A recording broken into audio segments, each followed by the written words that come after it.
Hello বন্ধুরা, পাপিয়া হালদার চ্যানেলে তোমাদের সবাইকে স্বাগত। আজ আমি করব পেয়ারা মাখা। তো চলো শুরু করা যাক। প্রথমে পেয়ারাটাকে ধুয়ে নিলাম। তারপরে যা যা নিতে হবে, দুটো গন্ধরাজ লেবু পাতা আর একটা কাঁচা লঙ্কা। তো আমি নিয়ে নিলাম। পেয়ারাটার গায়ে যেহেতু দাগ ছিল, সেজন্য আমি পেয়ারাটাকে ছাড়িয়ে নেব। তো চলো ততক্ষণ ছাড়িয়ে নিই।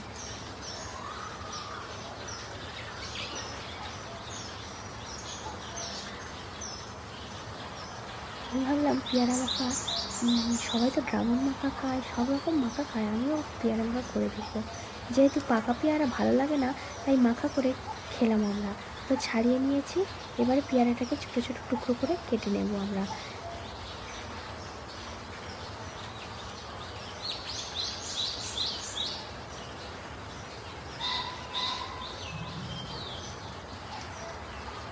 এরকম ছোটো ছোটো টুকরো করে কেটে নেব আমরা।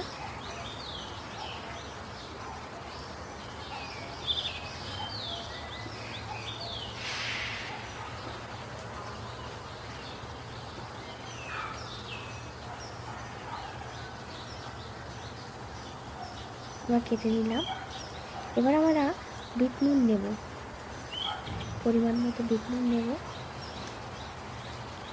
আর এই পেয়ারা মাখতে আমার বিট নুন অনেকটাই খরচা হয়ে গেছে, তো বেশি একটু বিট নুন লাগলে ভালো হয়। এবার কাঁচা লঙ্কাটাকে মাখিয়ে নেব আমরা একসাথে। তারপর লেবু পাতা নেব, সব একসাথে মাখিয়ে নেব।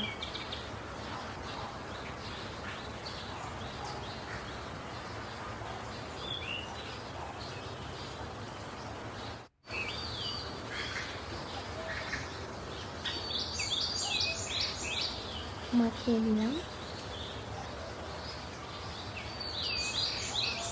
তোমরা দেখতেই পাচ্ছ আমার পেয়ারা মাখা কমপ্লিট।